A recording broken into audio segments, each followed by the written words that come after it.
అందుకు లియోరాజు వివాహ విషయంలో మొదటి బ్యాండ్ ఈ వారం చదువుతాం, వచ్చే వారం రెండోది ఉంటుంది, మూడో బ్యాండ్ పెళ్లిలో ఉంటుంది. విశాఖపట్నం గాజువాక కాపురస్తుడు జక్కుల లియోరాజ్ అను ఆయనయు, విశాఖపట్నం కాపురస్తురాలు చొల్లంగి భవ్య కనిష్ట అను ఆమెయు దేవుని ఏర్పాటు ప్రకారము పరిశుద్ధ బ్రహ్మస్థ జీవనంలో ప్రవేశింపను ఉద్దేశించుతున్నారు. వారు ఈ దాంపత్యంలో ప్రభుని నామమునందు ప్రవేశించి అందులో వర్ధిల్లున్నట్లు వారి కొరకు ప్రార్థన చేయవలనని కోరుచున్నారు. వీరు జతపరచకూడదని న్యాయమైన హేతు ఎవరైనా కనుపరపగలిగిన ఎడల అట్టివారు తమ వ్యాఖ్యాపనను వివాహ దినములోగా తెలియజేయవలనని హెచ్చరించుతున్నాను. ఇది మొదటి బ్యాండ్. సో ప్రియమైనటువంటి వాళ్ళరా, లియోరాజ్ భవ్య వివాహ విషయంలో అందరూ ప్రార్థిస్తూ ఉన్నారు. చాలా సంతోషం. వడ్ల వారు మాకు చెప్పిన దాని ప్రకారం మనం అక్కడ కూడా మాస్క్ లేకుండా ఉండకూడదు, అది చాలా ప్రాముఖ్యమైనది. అదే రీతిగా చిన్న పిల్లల్ని తీసుకుని రాకూడదు. ఇవి ఆ రూల్స్ కనుక మరి చిన్న పిల్లల్ని తీసుకొని రాకూడదు. అయితే చిన్న పిల్లల్ని అవాయిడ్ చేయడం, ఎందుకంటే మళ్ళా కరోనా వస్తుంది. ఇది మనకి ఎన్ఏడి దగ్గర ఉన్నటువంటి ఒక వాటర్లో అక్కడ ఉంది. అందులో చక్కగా ఆటోలో వచ్చేయచ్చు, బస్సులో వచ్చేయచ్చు, రోడ్డు పక్కనే ఆ వాటర్ కూడా. సో ప్రియమైనటువంటి వాళ్ళ మీరందరూ ప్రార్థిస్తూ ఉన్నారు, ఇంకా ప్రార్థించవలసింది. ఎందుకంటే అక్కడికి హిందువులు వస్తారు, అంటే బంధువులు, ప్రభువు నమ్మలేనటువంటి వారు వస్తారు. అలాగే హోటల్ స్టాఫ్ ఉంటుంది. అందుచేత అక్కడికి వచ్చిన సేవకులు అక్కడ మనం మరి చూపుతున్నటువంటి క్రమశిక్షణ, అక్కడ మరి పెళ్లి యొక్క సందేశం, పెళ్లి యొక్క విషయాలు, మరి ఎలాగా క్రైస్తవ వివాహం జరుగుతుంది అనేది మనం చూసినట్లయితే వాళ్ళందరూ దాన్ని చూసి ఏం చేస్తారంటే వారి హృదయంలో ఆత్మదేవుడు ప్రభుని గురించి తెలుసుకోవాలని, వారు చర్చికి వెళ్ళాలని, అలాగే రాబోయే క్రిస్మస్ 21 తర్వాత క్రిస్మస్, రాబోయే క్రిస్మస్ కార్యాలలో వారు పాల్గొవాలని, ఎవరైనా పిలిస్తే వారు వెళ్దామని, అటువంటి ఆలోచన వారందరికి వచ్చిన వారందరికీ రావాలి. ఆ రీతిగా జరగాలి. అందరూ ప్రార్థిస్తూ ఉన్నారు. ఇంకా సిసిసి కుటుంబం అంతా ప్రార్థించవలసిందిగా మనవి చేయించుకున్నాను. ఇప్పుడు దేవుని యొక్క వాక్యంలో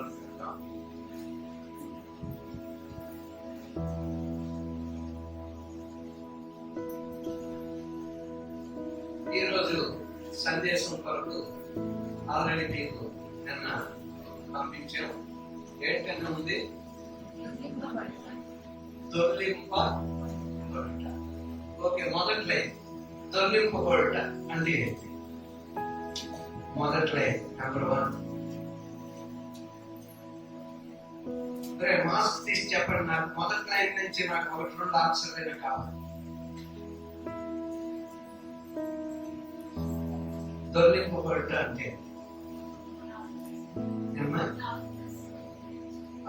లాజరస్ గురించి ప్రభు చెప్పారు, ఆయనే తొలగించమని. ఇంకా తిరిగి లేచినప్పుడు కూడా ఆయన తొలగించమని. ఇంకా మేము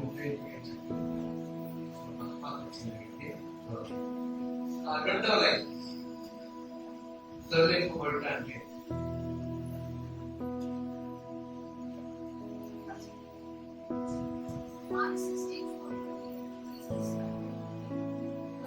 అదే, అంటే ప్రభు యొక్క సమాధి ఆయన తొలగింపబడతారు. చూడండి, సందేశం కూడా ఇచ్చింది రోజు మనుషులకి జీసస్ కి ఉన్న బ్యారియర్స్ తొలగిపోయాయి. ఆమె మూడవ లైన్ యవనస్తులు పిల్లలు మీ తల్లిదండ్రులు చూపెట్టారా ఈ మెసేజ్? తల్లిదండ్రులు తప్ప చూపెట్టకపోతే చెప్పాలని చెప్పాను కదా పిల్లలందరికీ. మీ సెలవు మీ దగ్గర ఉండడం కాదు, సిసిసి సందేశాలు పిల్లల వరకు వెళ్ళాలి. ఇంకా చెప్పలేదు. 4వ లైన్ ఈ మాత్రం ఇప్పుడు పాస్ అవుతుంది. 4వ లైన్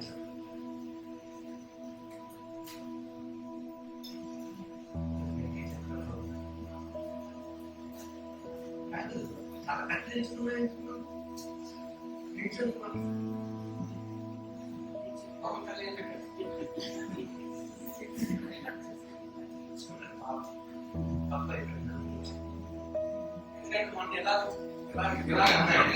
అంటే అప్పుడు నేను ఒక వేసాను కదా, ఒక ప్రశ్న వేసాను, మీ జవాబు అడగలేదు. కానీ చాలా తెలియదు. అంటే ఈ రోజు నేను చూస్తాను లేకపోతే కటింగ్ అయ్యే వచ్చింది. ఏం పర్వాలేదు, అలా రకరకాల పెట్టుకోండి. కానీ ఇక్కడ ఎవరు ఉండాలి?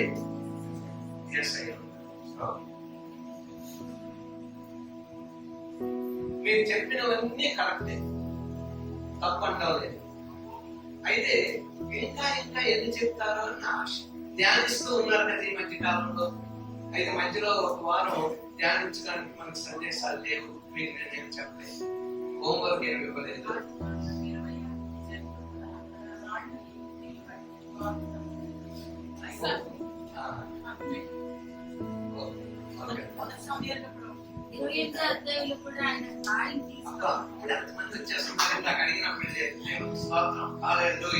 అలాగే ఒక్కరు కలుగుతూ అందరూ కలుగుతూ ఉండాలి. ఈసారి అన్ని లైన్లు జాగ్రత్తగా అట్లీస్ట్ ఒకరిద్దరైనా జవాబు చెప్తూ ఉండాలి. ఓకే, ఇప్పుడు మనం ఒక వచనం చదువుదాం.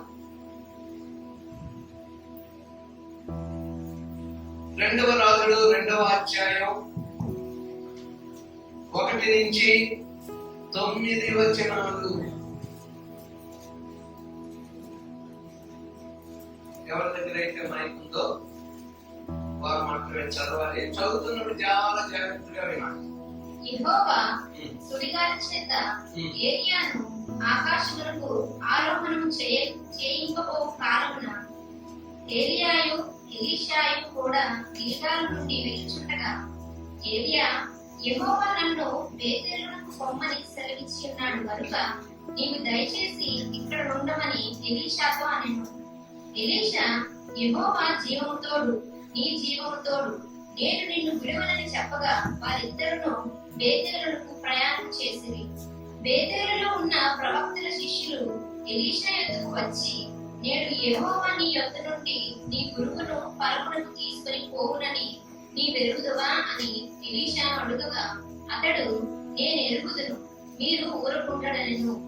పిమ్మట ఏలియా, ఎలీషా, యెహోవా నన్ను యెరికోకు పొమ్మని సెలవిచ్చి ఉన్నాడు కనుక నీవు దయచేసి ఇక్కడ ఉండమని ఎలీషాతో అనగా అతడు, యెహోవా జీవముతోడు. అంతేనమ్మా, చాలు. ఈరోజు కొంచెం సమయం ఎక్కువైంది కనుక మనం కన్సల్ట్ చేద్దాం. 1-9 వచనాలు చదివాం అనుకోండి, మీరు ఇంటికి అలాగా చదవాలి. సో ప్రియమైనటువంటి వారు కదా, మొట్టమొదటి ఎక్కడి నుంచి ప్రయాణం చేశారు చెప్పండి? ఇల్లు గిల్గాలు అంటే అర్థం ఏంటి? ఆ కింద ఫుట్ నోట్ లో ఉంచండి.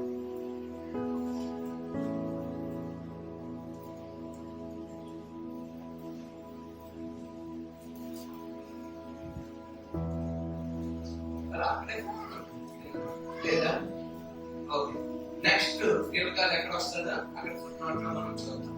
గిల్గాలు అంటే దొర్లింపబడుట. గిల్గాలు అంటే దొర్లింపబడుట. గిల్గాలు అంటే గుండ్రము. గుండ్రంగా ఉన్నది ఏంటి సార్? అవుతా ఉంటుందండి, ఎప్పుడు తాగలేదు, కొంచెం ఇలా ముట్టుకుంటే చాలు కదులుతూనే ఉంటాయి గిల్గాలు. తర్వాత ఇంకా మనం చూసినప్పుడు 6వ వచనం ఒక్కసారి చదవండి. అంతటా ఏలియా, యెహోవా నన్ను యోర్దానుకు పొమ్మని సెలవిచ్చి ఉన్నాడు కనుక నీవు దయచేసి ఇక్కడ ఉండమని ఎలీషాతో అనగా అతడు, యెహోవా జీవముతోడు, నీ జీవంతోడు నేను నిన్ను విడువనని చెప్పాను కనుక వారిద్దరూ ప్రయాణమై సాగి వెళ్ళిరి. వారిద్దరూ ప్రయాణమై సాగి వెళ్ళిరి. సాగడం అంటే ఏంటి?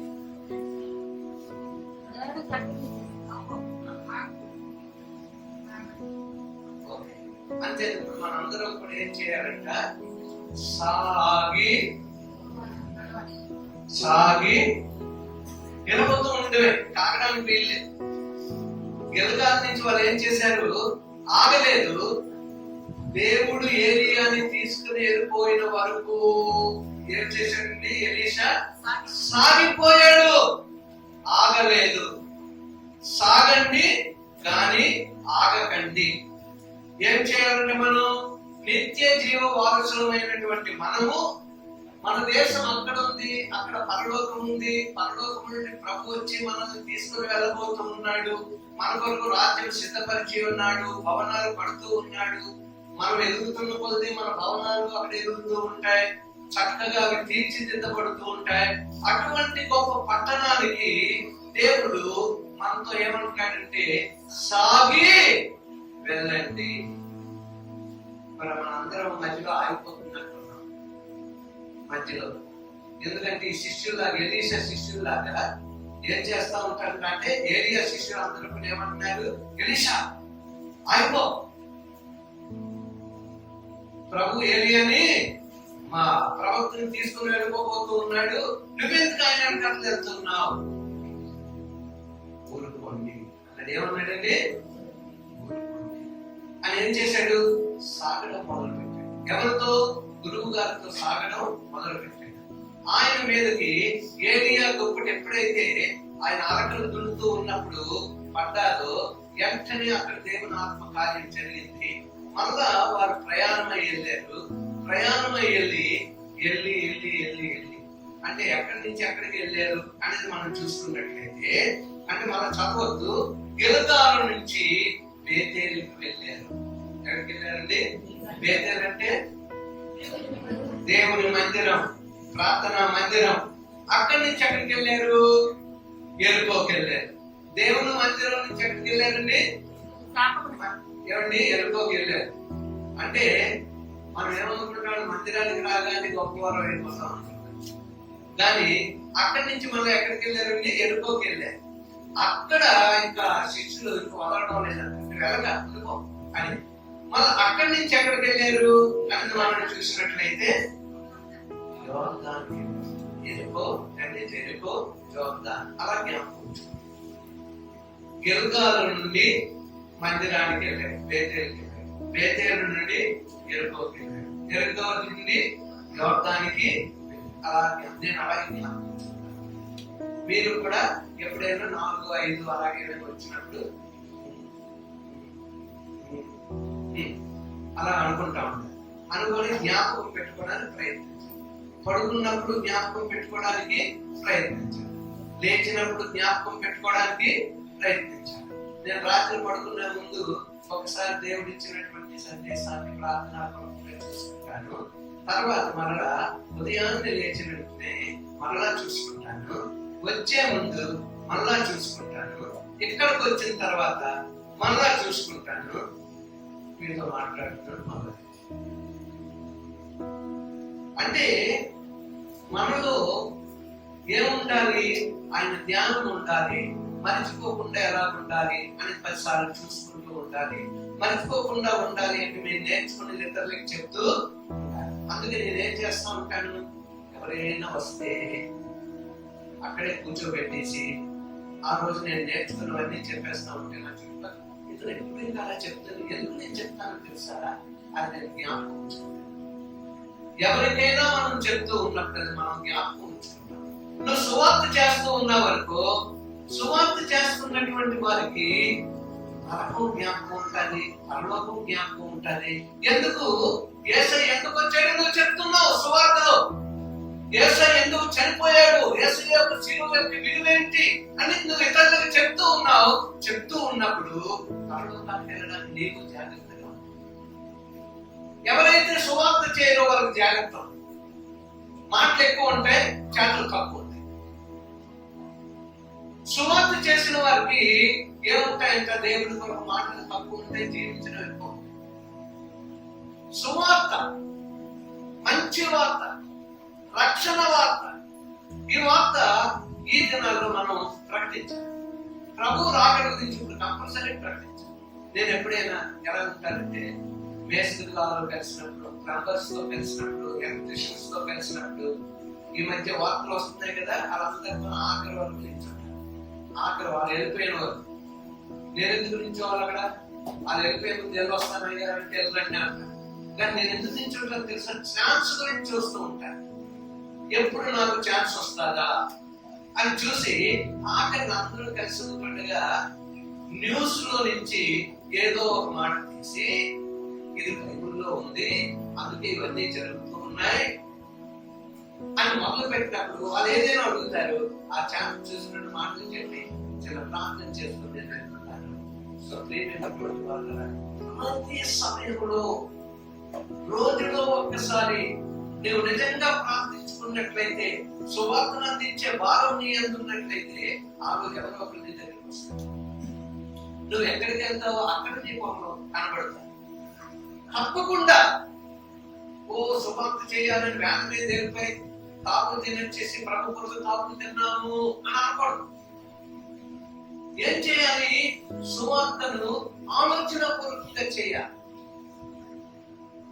ఎక్కడైతే మరి ఉన్న శిష్యులు ఉన్నారు, శిష్యులకు ఎక్కడైనా ఆటంకం వచ్చినప్పుడు అక్కడ వారు మీ ఇష్టం అని అనలేదు, కానీ ఆ ప్రాంతం విడిచి చక్కగా జ్ఞానంతో సువార్తను చేయలేదు. యేసుని గురించి చెప్పడం మానలేదు, కానీ అక్కడ ఉన్న సమస్య నుంచి బయటకు రాగానే వాళ్ళు చెప్పవలసి చెప్పి బయటకు వచ్చి అలా కార్యం చేస్తారు. సో ప్రియమైనటువంటి వాళ్ళ మనం ఏది చూసుకోబోతుందో నేను మర్చిపోయి చెప్పండి. అదే దానికి గెలుగాలు అని అందరూ, గెలుగాలు, గొండ్రం, దొరికిపోవట అనంటే నేను ఒకటే రేఖాను అక్కడ నిద్రపోతున్నాను. గెలుగాలు, గొండ్రం, దొరికిపోవుట, సాగిపోవుట. ఏమి దొరికిపోయింది, ఏమి సాగిపోయింది అని అడగండి. Very good. సో పరిశుద్ధాత్మ దేవుడు మన ముందుకి నడిపించడానికి సహాయం చేస్తాడు. సో ప్రియమైనటువంటి వాళ్ళారా, ఇప్పుడు అబ్రహాం విషయంలో మనం చూస్తున్నాం. అబ్రహాం విషయంలో మనం చూస్తున్నాం. ప్రపంచమంతా అబ్రహాం ద్వారా దీవింపబడ్డాయి. ప్రపంచమంతా, మీరు చెప్పాలి, ప్రపంచమంతా విశ్వాసులకు తండ్రి అయిన అబ్రహాము ద్వారా దీవింపబడింది. ఎవరు? ప్రపంచమంతా. ప్రపంచం అంటే లోకమంతా అబ్రహాము ద్వారా. మనం కూడా ఎవరు అండి? అబ్రహాము సంతానమే. విశ్వాసులకు తండ్రి ఎవరు? రాబోయే 2022 మనకి ఇచ్చిన వాగ్దానం ఏంటి? ఆ విశ్వాసంలో కొనసాగాలంటే అబ్రహాం గారిని మనం చూసుకోవాలి. అబ్రహాం విశ్వాసులకు తండ్రి ఎందుకు అయ్యాడు? చాలా చక్కని మాట. మనం వాక్యంలో చూసుకున్నాం. ఆదికాండం 17వ అధ్యాయం 10 నుంచి 14 వచనాలు. ఆదికాండం 17వ అధ్యాయం 10 నుంచి 14 వచనాలు మనం చూసుకుందాం. నాకును నీకును నీ తరువాత నీ సంతతికి మధ్య మీరు కైకొనవలసిన నా నిబంధన ఏదనగా, మీలో ప్రతి మగవాడును సున్నతి పొందవలెను.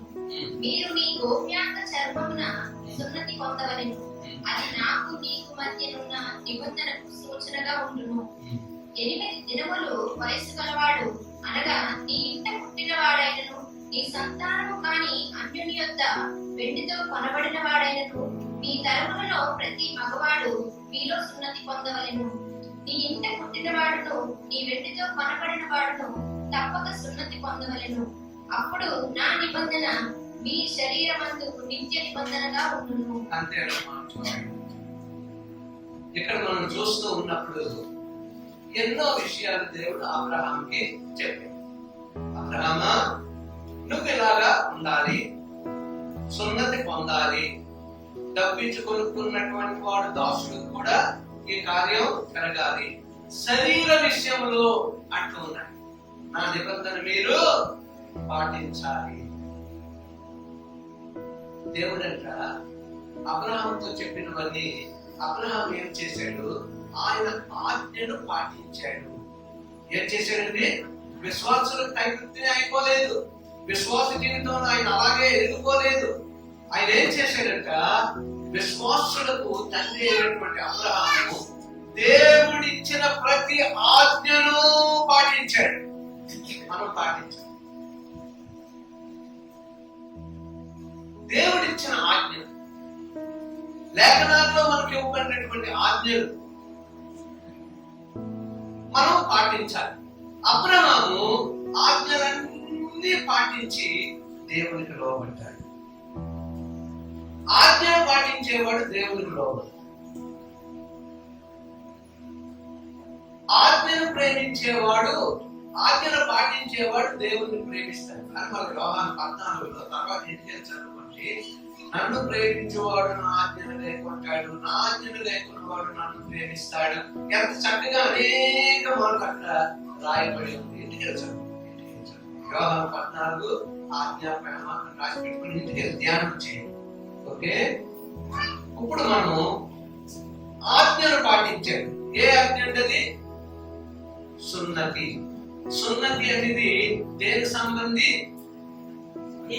శరీర సంబంధి. ఎందుకు కష్టాలు చెప్తున్నాను మీరు మర్చిపోండి. సో సున్నతి శరీర సంబంధం. ఇప్పుడు మనం 1 కొరింథీ 7వ అధ్యాయం 17 నుంచి 19 వచ్చిన 1 కొరింథీ 7వ అధ్యాయం 17 నుంచి 19.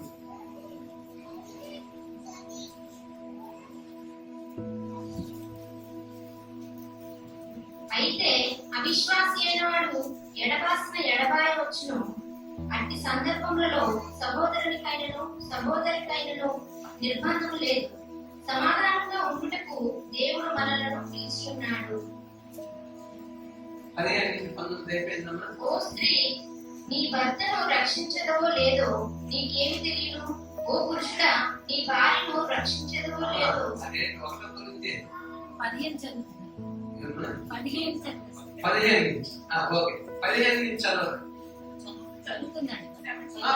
నుంచి నేను చదవమన్నాను. 17.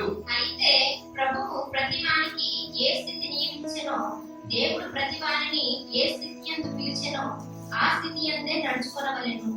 ఈ ప్రకారమే సంఘములన్నిటిలో నియమించుచున్నాను. సున్నతి పొందిన వాడైనను పిలువబడిన అతడు సున్నతి పోగొట్టుకొనవలదు. సున్నతి పొందని వాడెవడైనను పిలువబడిన సున్నతి పొందవలదు. దేవుని ఆజ్ఞ. చాలా చక్కగా, అంటే మన పౌలు గారు ఏ మాటలు రాసినా మనం 3-4 సార్లు చదువుకుంటే అది చక్కగా అర్థం అవుతుంది. అలా చదువుకుని వెళ్ళిపోతే అర్థం అవుతుంది. మనకు అబ్రహాము దగ్గరికి వచ్చినప్పటికీ అబ్రహాముతో దేవుడు ఏమన్నాడంటే, శరీర సంబంధమైనటువంటి ఆజ్ఞను నీవు పాటించు, సున్నతి పొందడం అని చెప్పాడు. పౌలు గారు కొత్త నిబంధనకు వచ్చినప్పటికీ ఏమంటున్నాడు?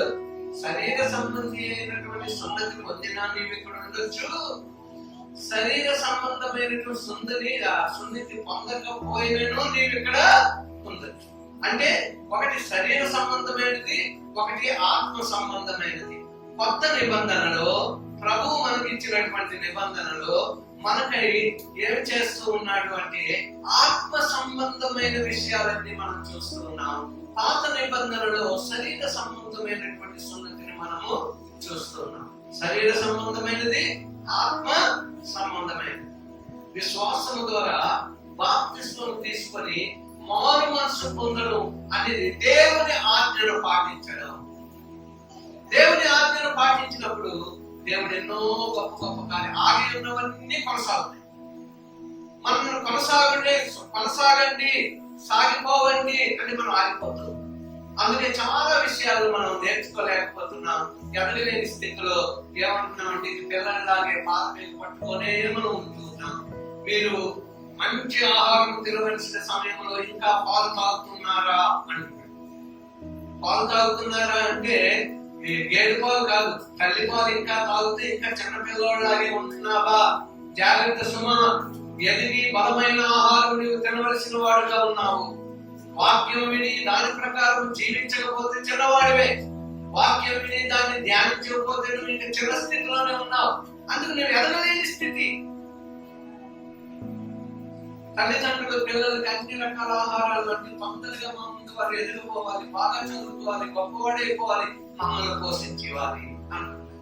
అలాగే దేవుడు కూడా ఏం ఆలోచిస్తూ ఉన్నాడంటే, మనము కూడా ఆయన పిల్లల మీద మనం మార్పులు పొంది, బాప్తిజం పొంది, మరి పరిశుద్ధాత్మ వరములు పొంది కొనసాగుతున్నటువంటి మనము విశ్వాసమందు అనేక విధములుగా దేవుడు కోరిన విధంగా ప్రేమయందు మనం వేరుపారి మరి ఎదిగి ఫలించి ఆయన కనపరచాలి అని దేవుడు మనకి అంటే 1 కొరింథీ 7:17 నుంచి 19 వచనాలు మనం చదివినప్పుడు శరీర సంబంధమైనది ఆత్మీయ సంబంధమైనటువంటి సున్నతి, అంటే ఆత్మ సంబంధమైన సున్నతి బాప్తిజము.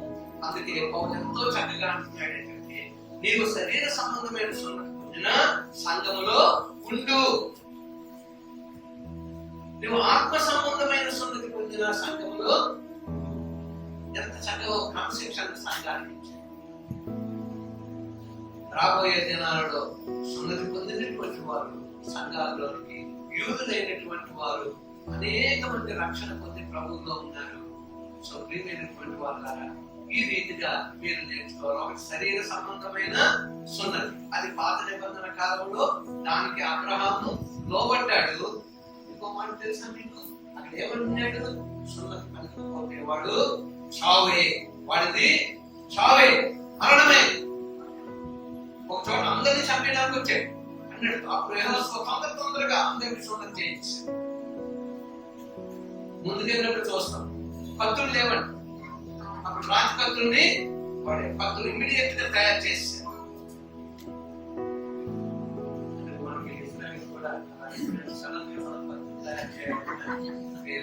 చేయాలి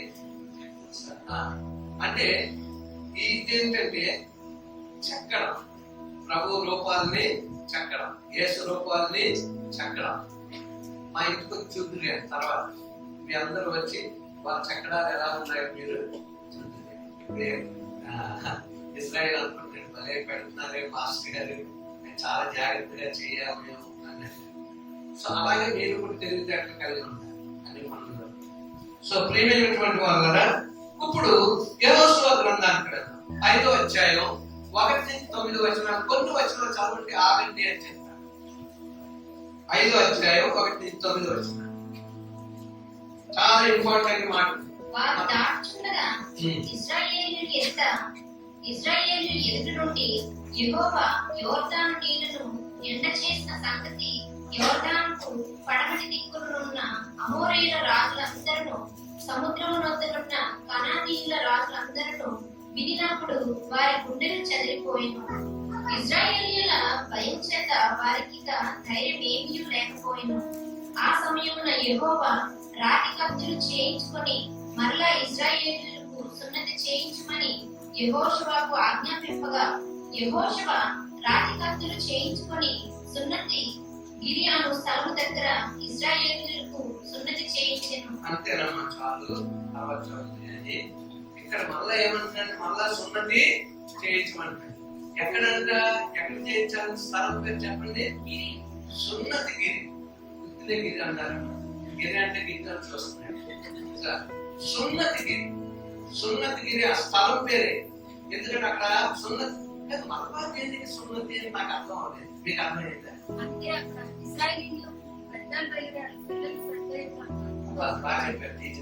ఏం జరిగిందంట, మరి మనం ఐగుప్తు నుంచి వాళ్ళు ప్రయాణమే వచ్చేస్తా ఉంటే, ప్రయాణమే వచ్చినప్పుడు మార్గ మధ్యంలో పెద్దలందరూ చనిపోయి చిన్నవారు పుట్టారు. పుట్టినటువంటి వారు సున్నతి. అందుకు దేవుడు అంటున్నాడు, నేను పెట్టిన నియమం అంతా కూడా అబ్రహాము పాటించాడు. నేను అబ్రహామును దీవించాను, నువ్వు కూడా మరి దీవింపబడాలి, మీరందరూ చక్కగా ముందుకు వెళ్ళాలి అంటే నువ్వు కూడా సున్నతి లేని వారందరికీ ఆ సున్నతి ఇంటి దగ్గర సున్నతి చెయ్యు అన్నాడు. ఓకే, ఇప్పుడు 6వ వచనం చదవరా. యెహోవా మనకు ఏ దేశమును ఇచ్చేదనని వారి పితరులతో ప్రమాణం చేసెనో పాలుతేనెలు ప్రవహించు ఆ దేశమును తాను వారికి చూపింపనని యెహోవా ప్రమాణం చేసి ఉండెను గనుక ఐగుప్తులో నుండి వచ్చిన ఆ యోధులందరూ యెహోవా మాట వినకపోయినందున వారు నశించు వరకు ఇశ్రాయేలీయులు 40 సంవత్సరములు అరణ్యములో సంచరించుచూ వచ్చింది. ఇక్కడ మనం చూస్తున్నప్పుడు మనం మాట్లాడుకున్న మాటలు అక్కడికి మళ్ళా తిరిగి వచ్చాయి. అక్కడంట ఏమి జరిగింది అన్నట్లయితే, వారు ప్రయాణమై యోర్దాను దాటిన తర్వాత మళ్ళా దేవుడు ఎరుకోను అక్కడ పెట్టి దాని తర్వాత కనాను దేశానికి వెళ్ళడం అనేది ఈ యొక్క మార్గంలో మనం చూస్తూ ఉన్నాం.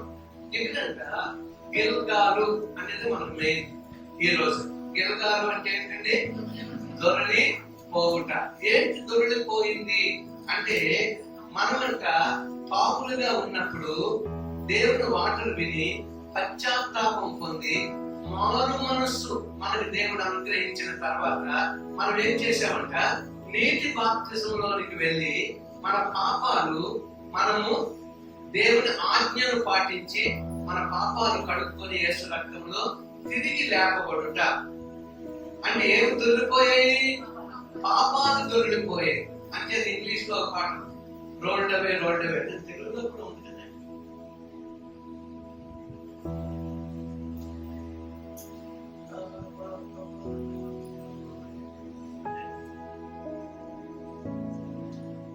చూడండి, ఆ పాట పాడండి. పోయనే పోయనే పోయనే నా పాప పాలమెల్ల పోయనే సర్వ పాపంబులు కంబులు హల్లెలూయా పోయనే పోయనే పోయనే నా పాప పాలమెల్ల పోయనే. ఆగండి, అయిపోయింది పాట. సో ప్రియమైనటువంటి వాళ్ళారా, ఇక్కడ మనం చూస్తూ ఉన్నప్పుడు పాప భారం అంతా కూడా దొరికిపోయింది. ప్రభు ఆజ్ఞను పాటించడం అంటే అర్థం ఏంటంటే, శరీర సంబంధమైన సున్నతి, ఆత్మ సంబంధమైన సున్నతి. ఆత్మ సంబంధమైన సున్నతి ఏంటి? పాపాలు ఒప్పుకొని పశ్చాత్తాపడి పాపములను కడుక్కొని దేవుని ఆజ్ఞ ప్రకారము బాప్తిజానికి వెళ్ళడం. బాప్తిజం అంటే అర్థం ఏంటి? దేవుని ఆజ్ఞను పాటించడం. ఒకడు కొత్తగా జన్మించాలి అంటే నీటిలోను ఆత్మలోను జన్మించాలి. అంటే పాపాలు దొరికిపోవాలి. అదే కాకుండా ఇక్కడ ఒక విషయం జరిగింది. ఎప్పుడైతే యోర్దాను మీరు దాటి ఉన్నారో అటు ఇటు ఉన్నటువంటి వాళ్ళందరూ కూడా రాజ్యాలు, అంటే అప్పుడు ఉన్నటువంటి రాజ్యాలు అన్ని కూడా భయపడిపోతూ ఉన్నాయి. ఎటువంటి గొప్ప దేవుడు ఈ యొక్క యెహోవా దేవుడు. దేవుడు ప్రజలైనటువంటి ఇశ్రాయేలు ప్రజలు ఎన్నెన్ని గొప్ప కార్యాలు చూస్తున్నారు. అక్కడ చూస్తే ఎర్ర సముద్రం దాటారు, ఎక్కడ చూస్తే యోర్దాను దాటారు అని భయపడిపోతూ ఉన్నారంట రాజులు, అక్కడ ప్రజలందరూ కూడా. అందుకే మనము ఆ రాహాబుని వేశ్య చూసినప్పుడు ఆ ఇద్దరు మరి ఆ స్పై ఏమంటారంటే వేగుల వారిని దాచిపెట్టినప్పుడు అప్పుడు ఏమంటుంది రాహాబుని వేశ్య, అమ్మో మీ గురించి మేము వినగానే మా గుండెలు అదిరిపోతూ ఉన్నాయి, భయం చేత నిండిపోతూ ఉన్నాయి. మీకు విజయం ఇచ్చే గొప్ప దేవుడు మీకున్నాడు, ఇదిగో నేను మీకు సహాయం చేశాను, మీరు తప్పక ఈ యొక్క కనాను దేశాన్ని జయిస్తారు. అందుచేత నన్ను నా కుటుంబ సభ్యులందరినీ మీరు రక్షించాలి, నేను మిమ్మల్ని రక్షించాను అనగానే అప్పుడు వారు ఏమంటున్నారంటే వేగుల వారు, నీవు నీకున్న కిటికీకి ఏ దారం అండి? ఎర్రని దారం. ఎర్రని దారం రక్తానికి సాదృశ్యం. రక్షణ పొందాలి అంటే యేసు రక్తం తప్ప అందులో మనకు విడుదల, మన పాపాలకి క్షమాపణ, ఇవన్నీ కూడా అందులోనే. పాపాలు కడగడం అంటే రక్తం ద్వారా. ఇవన్నీ మనకు తెలిసినవే. మనం నేర్చుకొని మారు మనసు పొంది బాప్తిజం పొంది పరిశుద్ధాత్మను పొంది మరి ఆత్మీయ జీవితంలో విశ్వాసంగా కొనసాగుతూ ఉన్నాం. అందుచేత ఇంకా కొంతమంది 25వ తారీఖున బాప్తిజానికి మరి శ్యామల నాన్నగారు సుబ్రహ్మణ్యం గారు కూడా సిద్ధపడిన ఒక అద్భుతం. సో ఈ రీతిగా మనం 25వ తారీఖు వరకు ప్రత్యేకంగా ప్రార్థన చేద్దాం. మనకి బాప్తిజం ట్యాంక్ ఇక్కడే కట్టబడింది ఆల్రెడీ. ఇక్కడే బాప్తిజాలు ఉంటాయి. నూతన సంఘము, నూతన బాప్తిజం ట్యాంక్. ఇది 4వ ట్యాంక్. మొదటిది మనం గ్రేస్ ఫెలోషిప్ మెట్లు ఎక్కుతున్నప్పుడు ఆ కింద ఉండేది, అంటే చర్చి కింద ఉండేది కనుక చర్చి పక్కన బాప్తిజం ట్యాంక్. దాని తర్వాత చెల్లియాలు మనకి ఇచ్చినటువంటి స్థలంలో అక్కడ కట్టాము, అది 2వ బాప్తిజం ట్యాంక్. మనం ఇప్పుడు మీద కట్టింది అది 3వ బాప్తిజం ట్యాంక్. ఇప్పుడు ఇక్కడ కట్టింది 4వ బాప్తిజం ట్యాంక్. బాప్తిజం ట్యాంకులు అయితే 4వది వచ్చింది, కానీ మన బ్రతుకుల్లో 4 మెట్లు ఎక్కామా లేదా అనేది చాలా ప్రాముఖ్యం. దేవుడు చిన్న ప్రదేశంలో మనం ఉంచాడు, అలాగ అంచెలంచెలుగా దాన్ని పెద్ద చేశాడు. తర్వాత ఇక్కడ పెద్ద స్థలాన్ని ఇచ్చాడు. ఇప్పుడు ఈ మధ్య అందరూ వచ్చి అంటున్నారు, అయ్యా మాకు రెంట్కి ఇస్తారా, మేము రెంట్కి ఇంత కట్టేస్తున్నారండి, మేము దానికేనండి అని. మనం అద్దెలకు గట్ట ఇవ్వం. అంచేత అక్కడ ఉన్నప్పుడు కూడా చాలా మంది అద్దె వస్తే మాకు మంచిది కదండి, ఒక మంచిదే, అది తప్పేం కాదు. కానీ దేవుడు మాకు ఇచ్చినటువంటి ప్రభావం ఏంటంటే అద్దెలకు ఇవ్వడం కాదు, కానీ ఉన్న దాంట్లో అది అనేక ఉండేలాగా మేమే నివసించాలి. అంతే దేవుడు ఇక్కడ మంచి సంఘాన్ని ఇచ్చాడు, ఇక్కడ అభివృద్ధిని కూడా ఇచ్చాడు. 2022 గొప్ప గొప్ప కార్యాలు నీ జీవితం. చెప్పండి, నా జీవితం అని చెప్పండి. నా జీవితం, నా కుటుంబ జీవితం, నా సంఘ జీవితం, గొప్ప గొప్ప కార్యాలు నేను చూస్తాను. అంత స్లోగా చెప్తున్నారేంటి? గొప్ప గొప్ప కార్యాలు చూడబోతున్నాము. గొప్ప గొప్ప కార్యాలు చూడబోతున్నాము. గొప్ప గొప్ప గొప్ప కార్యాలు చూడబోతున్నాము.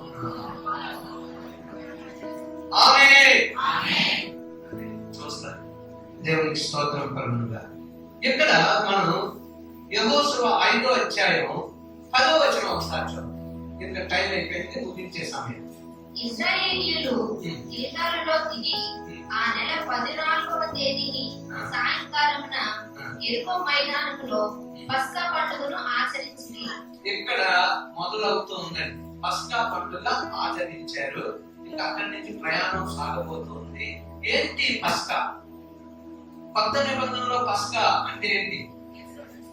గొర్రె పిల్లగా వచ్చినటువంటి యేసయ్య. ఇప్పుడు ప్రభు బల అంటే ఏంటి? మనమంట క్రిస్మస్ కే పెద్ద పండుగ చేసుకుంటాం. అయితే లోకానికి ఒక పండుగ అంటే ఉంటే మనం సువార్తను అందించవచ్చు, ప్రభు గురించి చెప్పొచ్చు. ఒక పండుగ ఉంది, దేవునికి స్తోత్రం. ఈ మధ్య కాలంలో కొంతమంది అసలు బైబిల్లో క్రిస్మస్ పండుగ ఉందా లేదా అవన్నీ మనకి ప్రభు పుట్టాడా లేదా అని కావాలి. ఎంతమంది నమ్ముతున్నారు ప్రభు పుట్టాడని? అంటే క్రిస్మస్ పండుగ. అందుకు మీరు అక్కడికి వెళ్ళి ఆలోచించుకుని పొరపాటు చేస్తున్నారు. ప్రభు పుట్టాడండి క్రిస్మస్ పండుగ. ఓకే, అయితే మనం ఒక విషయాన్ని గమనించాం. సంవత్సరానికి ఒకసారి మనకు పండుగ కాదు. ప్రభు అప్పుడు పుట్టాడు. ఇప్పుడు ఎప్పుడైతే మారు మనసు పొంది రక్షణ పొందామో ఇప్పుడు ఎక్కడున్నాడు ప్రభు? అందుచేత ప్రతిరోజు మనకు క్రిస్మసే, ప్రతి ఆదివారం మనకు పండుగ. ప్రతి ఆదివారం, ఎందుకంటే ప్రభు మనందరిలో ఉన్నాడు, ఆయన మనం ఆరాధిస్తూ ఉన్నాం. అదే మన పండుగ, క్రిస్మస్ ఆరాధన. క్రిస్మస్ డే అంటే మాస్ అంటే ఆరాధన, క్రిస్మస్ అంటే క్రీస్తు ఆరాధన. అందుచేత మనం ఆదివారం ఆరాధన చేస్తున్నాం అంటే ఇది పండుగ. ప్రభు బలను మనం తీసుకుంటూ ఉన్నామంటే ఆయన శరీరం, ఆయన రక్తం. మనం ఏమనుకున్నాం?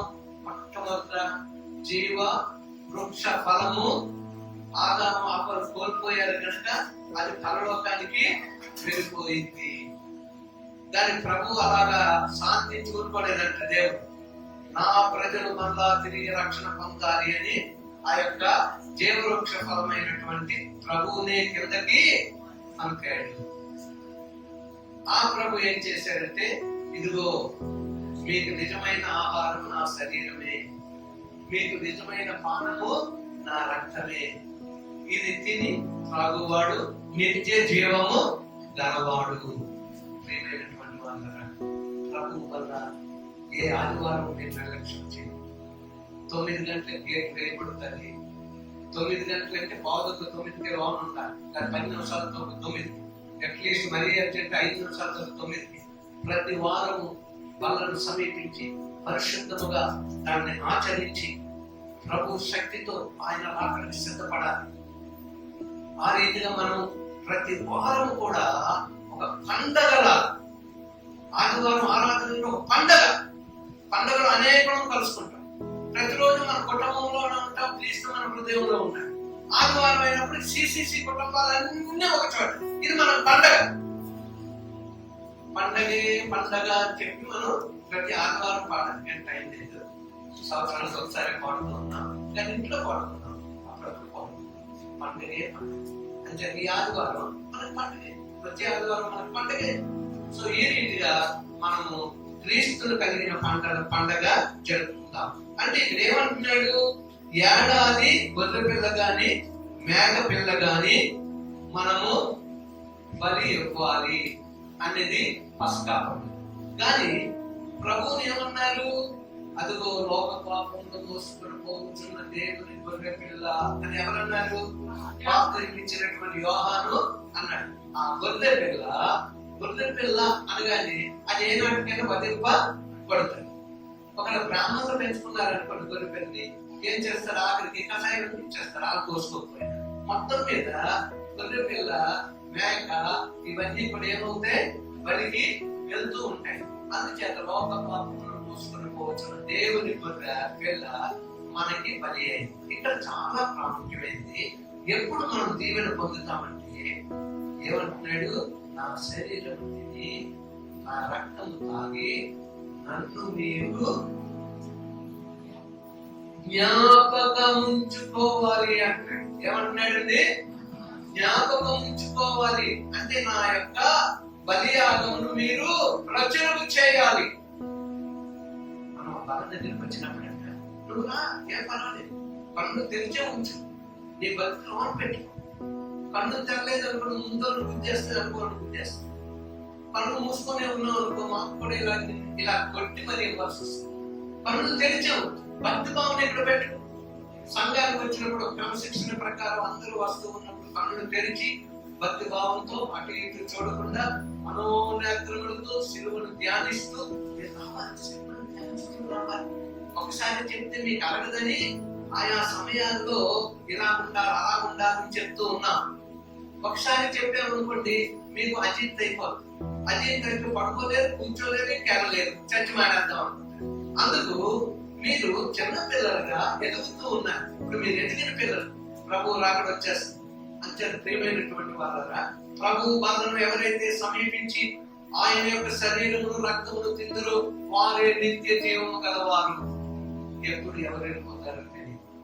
మనం రోజు పేపర్లో అన్ఎక్స్పెక్టెడ్ చావులను మనం చూస్తున్నాం. గొప్పవారు మొదలుకొని ప్రపంచ దేశాల్లో, మన దేశంలో అందరూ కూడా సడన్ గా అంటున్నారు.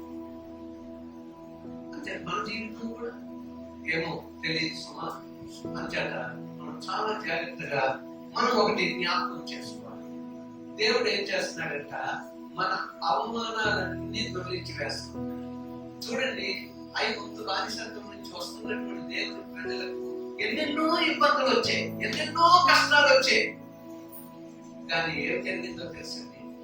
ఎప్పుడైతే కనానులో ప్రవేశించారో అప్పుడు అర్థమైంది వారి అవమానాలన్నీ దొరికిపోయాయి. ఎంతమంది ఎన్ని రీతులుగా అనుకున్నారో పేరేశారు. కానీ దేవుడు విజయాన్ని అలా ఇచ్చుకుంటూ చివరికి దేవుడు కనాను రాజ్యానికి దేవుడు ప్రజలైన ఇశ్రాయేలు ప్రజలను ప్రయత్నించాడు. ఇప్పుడు మనకి పరలోకం సియోను పట్టణం దగ్గరికి మనల్ని దేవుడు నడిపించబోతూ ఉన్నాడు.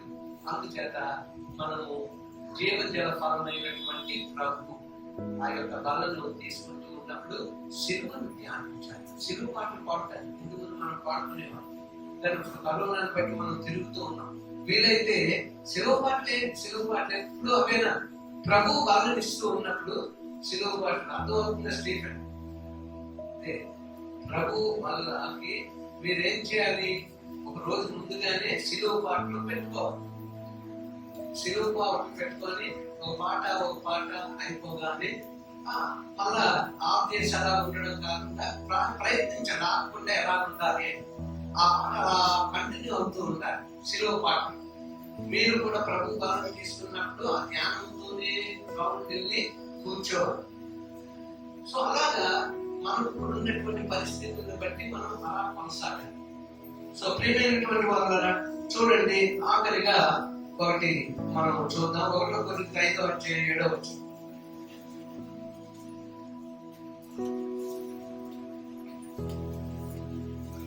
మీరు పులిపిండి లేని వారు కనుక క్రొత్త ముద్ద అవుటకై ఆ పాత మీరు పులిపిండి లేని వారు కనుక మీరు కొత్త ముద్ద అవుటకై ఆ పాతదైన పులిపిండిని తీసి పారవేయండి. అంతే. చాలా జాగ్రత్త. పాత జీవితం, రోత జీవితం అంతా పారవేసేయాలి. మన నూతన జీవితం మనం 2022 అదెంతో దేవుడు మనకి ఇస్తున్నటువంటి రాబోయే సంవత్సరం చాలా గొప్పది. కరోనా రావచ్చు, సమస్యలు రావచ్చు, క్రైస్తవ సంఘానికి ఇబ్బందులు రావచ్చు, క్రైస్తవుల మీదకి రావచ్చు, మన చుట్టుపక్కల వారు మనల్ని అనేక రీతిలో చేస్తూ ఉండొచ్చు, మన దేశంలో ఉన్న ప్రధానులే క్రైస్తవుల మీద గురిపెట్టవచ్చు. దేవునికి స్తోత్రం. ఇవన్నీ జరగని ఆరంభించినప్పుడు మీ తలలు మీద ఎత్తుకోండి. ఇవన్నీ జరగకపోతే ప్రభు రాడు. ఇవన్నీ జరుగుతాయి, కానీ నీవు నేను శక్తివంతులుగా ఉండాలి అనేదే దేవుడు కోరుతూ ఉన్నాడు. చూడండి, దాన్ని తినవలసిన విధం ఏంటి అంటే నిర్గమకాండం 12:6 జస్ట్ చదవండి. చివరిగా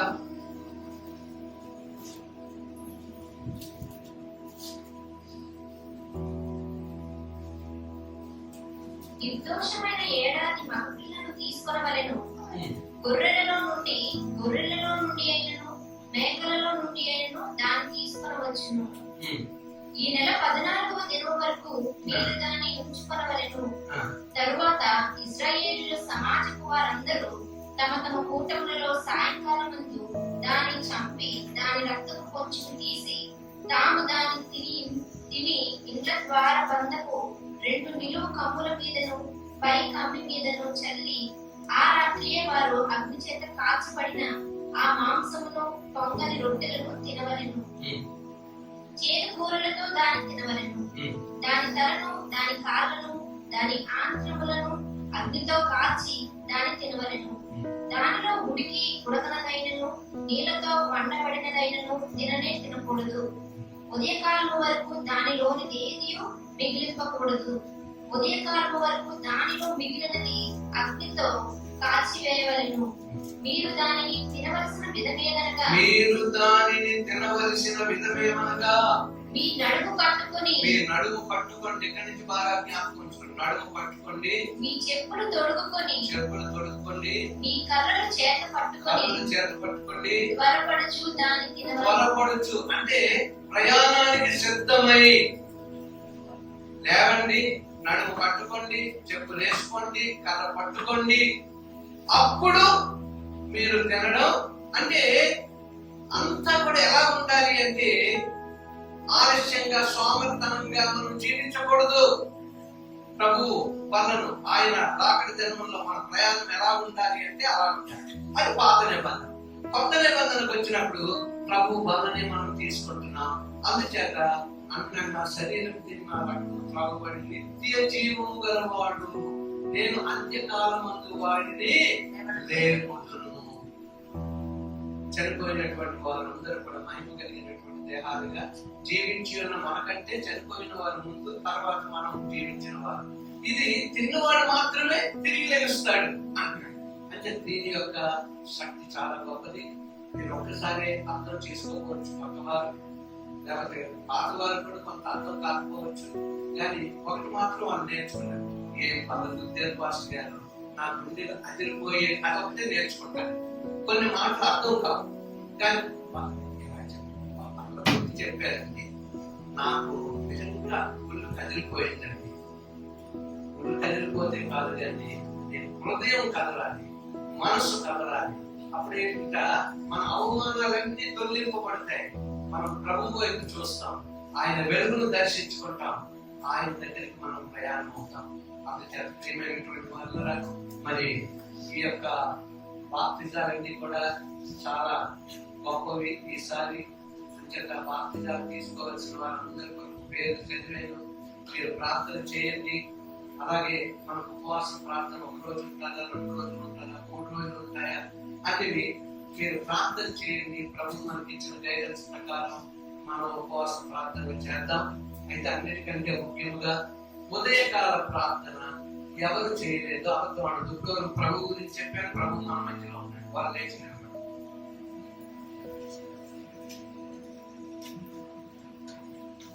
అంటే ఆదివారం కాదు, ఉదయకాల ప్రార్థన చేయలేని వాడు మంచిదే.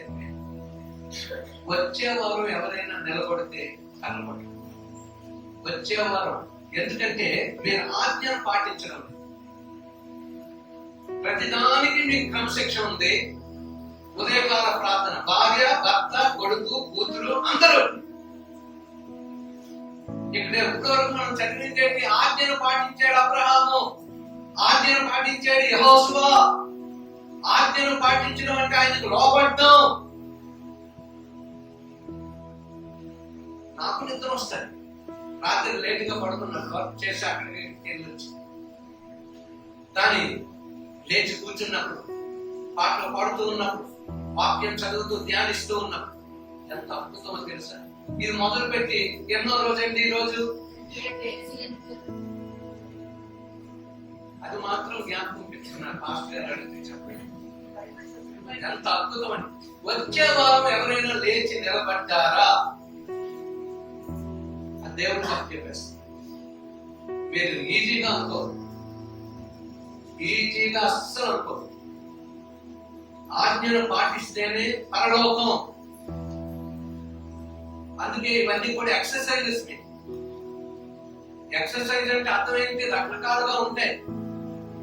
ఎన్ని రకాల ఎక్సర్సైజ్ అంటే అన్ని రకాలు చేస్తేనే శరీరానికి ఆరోగ్యం. ఏదో ఎత్తేస్తే, వెయిట్ లిఫ్టింగ్ చేసేస్తే, లేకపోతే ఏదో మనం చేసేస్తే కాదు. శరీర అవయవాలన్నీ కదిలే ఎన్నో ఎక్సర్సైజెస్. చిన్న దగ్గర నుంచి పెద్దగా ఎక్సర్సైజ్ నేర్చుకోవాలి. శరీరానికి అది ఆరోగ్యం. సో అలాగే ఇది ఆత్మీయ ఎక్సర్సైజెస్. చర్చిలో ఒక మాట చెప్పబడిందంటే ప్రభు మనల్ని ప్రేమించి మనకి ఇచ్చిన మాట. అబ్రహాము పాటించాడు గనక, లోబడ్డాడు గనక, ఆజ్ఞను అనుసరించాడు గనక విశ్వాసులకు తండ్రి అయ్యాడు. యెహోషువ ఆజ్ఞను లోబడ్డాడు గనక మరి మోసేతో ఉన్నటువంటి దేవుడు యెహోషువతో ఉన్నాడు. విజయాలను చూశాడు, ఘనముగా వాడబడ్డాడు. సో ప్రియమైనటువంటి వాళ్ళరా, అస్సలు ఆలక్ష్యం చేయొద్దు. ఉదయకాలం మీరు లేవలేదు గంట అంటే మీరు నిర్లక్ష్యం చేశారు అంతే, కూర్చోండి. సో ప్రియమైనటువంటి వాళ్ళరా, ఎవరొకరు నిర్లక్ష్యం చేయొద్దు. ప్రతి వారం నేను లేపుతున్నాను, ఎవరో ఒకరు లేచి నిలబడు. చాలా తప్పు. ఎవరన్నా 4 గంటల నుంచి 5 చేసుకోండి, ఉద్యోగాలు ఉన్న వారు 5 నుంచి 6 చేసుకోండి, 6 నుంచి 7 ఆఖరి. ఉదయకాలం కంపల్సరీ. రాత్రి మేము ప్రార్థన, ఉదయం అంతా చాలా బిజీ అండి. అబ్బా మీ బిజీ దేవుడికి తెలుసు, మాకు తెలుసు. ఉదయకాల ప్రార్థన 2022లో అడుగు పెట్టే ముందు ఇప్పటి నుంచే మొదలు పెట్టండి. అద్భుతాలను చూస్తారు. ఆజ్ఞ పాటిస్తేనే కదా అద్భుతాలు. జరగలేదండి ఎలా జరుగుతాయి? ఆయన చిన్న ఆజ్ఞని మనం లోబడాలి. ఆయన ప్రేమించేవారు ఆయన ఆజ్ఞను లోబడాలి. పేతురు నీవు నన్ను ప్రేమిస్తున్నావా, పేతురు నీవు నన్ను ప్రేమిస్తున్నావా, పేతురు నన్ను నీవు ప్రేమిస్తున్నావా అని అంటా ఉంటే పేతురు విసుగుతాడు. అదే ప్రభు నేనే తెలుసు కదా నిన్ను ప్రేమిస్తున్నానని. అప్పుడు ప్రభు ఒక మాట అన్నాడు, నువ్వు తప్పిపోయావు, అలాగైపోయావు అని ఏమీ అనుకుంటా, నా గొర్రెలను మేపుము, నా గొర్రెలను కాయు. ఎందుకంటే అటువంటి ప్రేమ ఆఖరిగా పలికే, విసిగే పలికే. అదే డివైన్ లవ్. ప్రేమైనటువంటి వాళ్ళ దైవికమైనటువంటి ప్రేమ అంటే అది నీవు దేవుని పట్ల కలిగి ఉంటే ఆయన ఆజ్ఞకు లోబడి ప్రార్థన చేయి. కుటుంబం అంతా అది చాలా ప్రాముఖ్యమైనది. ఎవరు పడుకోవడానికి వీల్లేదు. ఎవరైనా పడుకుంటే వాళ్ళ మీద శాపం వస్తుంది అంటున్నాడు దేవుడు. ఆజ్ఞకు లోబడకుండా ఎవరైనా పడుకున్నట్లయితే శాపం వాళ్ళ దగ్గరికి వస్తుంది. కొంచెం ఉంటారు సాతానుడు, ఎప్పుడు కొంచెం ఉంటాడు. ఆజ్ఞకు ఎవరు లోబడలేదా వాడికి జ్వరమో లేకపోతే అదో ఇదో అదా, దానికి మాత్రం ఏం మొదలుదండి. అయితే అప్పుడు నేను ఉదయకాలం ప్రార్థన చేస్తున్నావా అని అడిగితే బాగోదు కనుక అప్పుడు తెలుసుకోదమ్మా ఎంత భక్తిగా ఎంత ప్రేమ. కొంతమందికి కొన్ని పరిస్థితులు బాగా ఎందుకో తెలుసు, ఏమంటే మీరే ఆలోచించారు. ఎందుకంటే మీరు ప్రభుత్వ నాటకాలు చేస్తున్నారు, దోబుచ్చులాట ఆడుతున్నారు. అలాగాడద్దు. దైవ శక్తి మీరు పొందాలి, మీ పిల్లలు దీవింపబడాలి, ఘనమైన వివాహాలు జరగాలి, ఉద్యోగాలలో ప్రమోషన్ కావాలి, వ్యాపారాల్లో అభివృద్ధి కావాలి. దేవుడి కొరకు ఆయన మాటకు లోబడాలి. ఒక వారం మీరు 9కి వచ్చినప్పుడు 7 చేశారనుకోండి, అక్కడే నిల్చొని చిన్న ప్రార్థన చేసుకోండి. ప్రభువా ఈ రోజు నేను లేట్ అయ్యాను, ఎప్పుడు నేను లేట్ అవ్వకూడదని నాకు అనుగ్రహించి, ఆత్మదేవుడా నాకు అనుగ్రహించండి. మీరు అక్కడే ప్రార్థన చేయండి, మాకు దేవుడు ఇచ్చినటువంటి తీవ్ర మీకు ఇస్తాడు. మీరు ఎప్పుడు ఆలస్యంగా దాని అక్కడి నుంచి ఇదేంటో ఇది ఎంత గౌరవ చర్చ అయినా సరే మాస్టర్ గారి కాడికి ఇది నాకు నచ్చదులే అనుకున్నావు అంటే అనుకున్నాను. దేవుడు చూసుకుంటాడు ప్రతిదీ క్రమశిక్షణ. సో దేవుడికి స్తోత్రం. అందరూ అలా ప్రిపేర్, అందరూ దేవుడిని స్తుతించండి. హల్లెలూయా. అందరూ అనండి, ఉదయకాలం నేను 6 గంటలకు 4, 5, 6 3 గ్రూపులు పెట్టాను. ఉదయకాలం 1 గంట ప్రార్థన చేస్తాను అనండి. ఆ ప్రార్థనలో మేము ఒక్కొక్క అధ్యాయం చదువుతున్నాం కదా. ఇప్పుడు మేము ఏమనుకుంటున్నాం తెలిసిన అధ్యాయం చదువుతున్నప్పుడు అనేక మాటలు చదివాము కదా. అబ్బా ఈ విషయాలు ఏంటి ఇందులో ఇలా ఉన్నాయి, తెలియని విషయాలన్నీ అందులోంచి వస్తున్నాయి. మా హృదయం ఎంత ఆనందం అంటే 10 నిమిషాలు అలాగే చదివిందంతా ఒకసారి జ్ఞాపకం చేసుకుంటాం. అప్పుడు ఆరాధనలోకి వెళ్ళిపోతాం, అప్పుడు ప్రార్థనలోకి. ఎవరైనా ప్రత్యేకమైన ప్రార్థనలు చెప్పారా అని చెప్పి అప్పుడు ప్రార్థనలోకి వెళ్ళిపోతాం. దేవానికి స్తోత్రం అనుకుంటాం, ఎంతో హ్యాపీగా రోజంతా ఉంటుంది. అలాగే మీ యొక్క గృహాన్ని కూడా మీకు హ్యాపీగా ఉండాలి. సాతానుడు మిమ్మల్ని అటు ఇటు ఆటలాడిస్తా ఉంటాడు. ఊగిసలాట జీవితం మాకు. అందరూ లేచి నిలబడండి.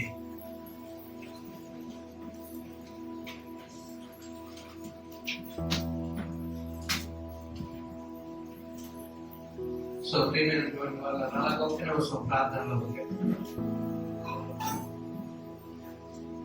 ప్రభువా నమ్మకంగా యథార్థంగా రోషముతో కూడిన జీవితం నీవు నాకు అనుగ్రహించయ్యా.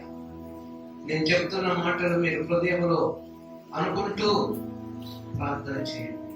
ప్రభువా గిల్గాలులో అంటే మందిరంలో మొదలు పెట్టిన నా జీవితం ఎన్ని సమస్యలు వచ్చినా, ఎన్ని అవరోధాలు వచ్చినా, ఎన్ని అవమానాలు వచ్చినా అవన్నీ దొరికిపోతాయని నేను నమ్ముతూ ఉన్నాను. కనానికి నీ యొక్క ప్రజలను ఎలాగో తీసుకుని వెళ్ళావో, నిత్య జీవం కొరకైనటువంటి జీవితం నాకు అనుగ్రహించావు. నీ రాకడికి నాయన ఎత్తబడే గుంపులో నన్ను ఉంచబోతూ ఉన్నావు. అయితే నేను నమ్మకంగా లేను, అయితే నేను యథార్థంగా లేను. రోష జీవితం నాలో లేదయ్యా. ఈ రోజు నుంచి నమ్మకంగా నీ కొరకు నమ్మకంగా, నీ కొరకు యథార్థంగా, నీ కొరకు రోషంతో కూడిన క్రైస్తవ జీవితం నేను జీవిస్తానని నమ్ముతూ నమ్మకమైన జీవితం, యథార్థమైన జీవితం, రోషంతో కూడిన జీవితం. నా తండ్రి నీవు అందరికీ దయచేసినందుకు వందనాలు. ప్రతి ఒక్కరిని దీవిస్తున్నందుకు వందనాలయ్యా. ప్రతి ఒక్కరిని వెలిగిస్తున్నందుకు వందనాలయ్యా. ప్రతి హృదయంతో మాట్లాడుతున్నందుకు వందనాలయ్యా. బాప్తిజం తీసుకోవలసిన వారిని ఎప్పటి నుంచే నువ్వు సిద్ధపరుస్తున్నందుకు వందనాలయ్యా. వారి జీవితంలో, వారి కుటుంబ జీవితాల్లో చూడబో అద్భుత కార్యాలను వారిని అయినా తెలియజేయమని, కళ్ళ ద్వారా, దర్శనముల ద్వారా వారితో మాట్లాడమని ప్రార్థిస్తూ ఉన్నాను. రాజా, నిజమైన మారు మనసు కలిగిన జీవితం మాకు అనుగ్రహించండి అయ్యా. ప్రతి అవమానము దొర్లించబోతూ ఉన్నారు. 2022లో గొప్ప కార్యం నేను చూడబోతూ ఉన్నాం. నాయన విశ్వాస సంవత్సరముగా నా తండ్రి ఈయన ఫెయిత్ గా నాయన ఈ యొక్క సంవత్సరం 2022 విశ్వాసం నుండి అధికమైన విశ్వాసం, యథార్థత నుండి అధికమైన యథార్థత, పరిశుద్ధత నుంచి అధికమైన పరిశుద్ధతలోనికి, నీతి నుంచి అధికమైన నీతిలోనికి నా తండ్రి, పవిత్రత నుంచి అధికమైన పవిత్రతలోనికి నా తండ్రి ఎదిగే అటువంటి కృప నాయన, ఎంతలో ఎక్కలేనంత ఎత్తైన కొండ ఎక్కే జీవితం నా తండ్రి మీరు మాకు అనుగ్రహించండి. రూపాంతర జీవితం మీరు మాకు అనుగ్రహించండి అయ్యా. ఇవ్వనైనా మీ యొక్క దాసులుగా సంఘ కుటుంబాలన్నింటినీ నీ చేతిలో పెడుతూ ఉన్నాను. బలహీనతను బలపరచండి నాయన, రోగగ్రస్తులను స్వస్థపరచండి అయ్యా. దుష్ట శక్తులతో బాధపడుతున్న వారికి యేసుక్రీస్తు నామములో గొప్ప విడుదలను ప్రకటిస్తూ ఉన్నాము రాజా. నీకు వందనాలు.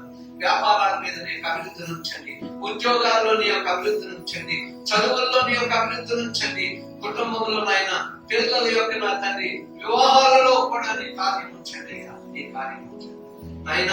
మేము నా తండ్రి ఒక్కొక్కసారి అన్ని మాకు కావాలనుకుంటున్నాం, కానీ నీ కోరిన ప్రభు కోరిక మేము చేయలేకపోతున్నాం. మమ్మల్ని క్షమించు నాయన. ఆత్మదేవుడా మమ్మల్ని బలపరచు. ఈ రోజు మేము తీసుకున్న నిర్ణయాల ప్రకారం నీలో మేము కొనసాగుతూ సహాయం చేయమని ప్రార్థిస్తున్నాం. ఇదిగో నీ దాసులుగా నా తండ్రి మీరు చేసిన ప్రతి కుటుంబాన్ని నువ్వు దీవించమని, నీ వాక్యం వారిలో బలపరచమని, భద్రపరచమని, వారి జీవితాలలో ధ్యానించే కృప దయచేయమని, వారి యొక్క జీవితాలలో ప్రార్థన విజ్ఞాపనలతో కూడిన జీవితం అనుగ్రహించమని, నీ వైపు చూసే వాక్యము దయచేయమని ప్రభువా, నీ కృపను ప్రభువా ప్రతి ఒక్కరి మీద నీ ఉంచమని, నీవే మహిమ ఘనత ప్రభావములు పొందమని యేసయ్య వారి దివ్య నామమును బట్టి వేడుకొనుచు ప్రార్థిస్తున్నాను పరమ తండ్రి, ఆమేన్. దేవాది దేవుడు మనందరినీ బలపరిచాడు, దీవించాడు, ఆశీర్వదించాడు, ఆయన మార్గంలో నడిపించబోతూ ఉన్నాడు. చేతుల మీదకి దేవుని స్తుతించుదాం. హల్లెలూయా, హల్లెలూయా, హల్లెలూయా. యేసు రక్తమే, శిలువ రక్తమే, ప్రభు యేసు నామములో సంపూర్ణమైన విజయం కలుగుగా. ఆమేన్. నా ప్రాణమా యెహోవాను స్తుతించు, నా అంతరంగమున్న సమస్తమైన పరిశుద్ధ నామమును స్తుతించు. నా ప్రాణమా యెహోవాను స్తుతించు, ఆయన చేసిన ఉపకారములలో దేవుని మరొకడు. ఆమేన్. పరమ తండ్రి అయిన దేవుని ప్రేమ, కుమారుడైన యేసుక్రీస్తు వారి కృప, పరిశుద్ధాత్మ దేవుని యొక్క దివ్య సన్నిధి సహవాసం కూడి ఉన్న మనకును రాలేని వారికి యావత్ ప్రపంచంలో ఉన్న పరిశుద్ధులకు తోడుగా ఉండి నడిపించి బలపరచు కాపాడును గాక. ఆమేన్. హల్లెలూయా, హల్లెలూయా, హల్లెలూయా. అందరికీ వందనాలు. ప్రభువు మిమ్మల్ని దీవించుగాక.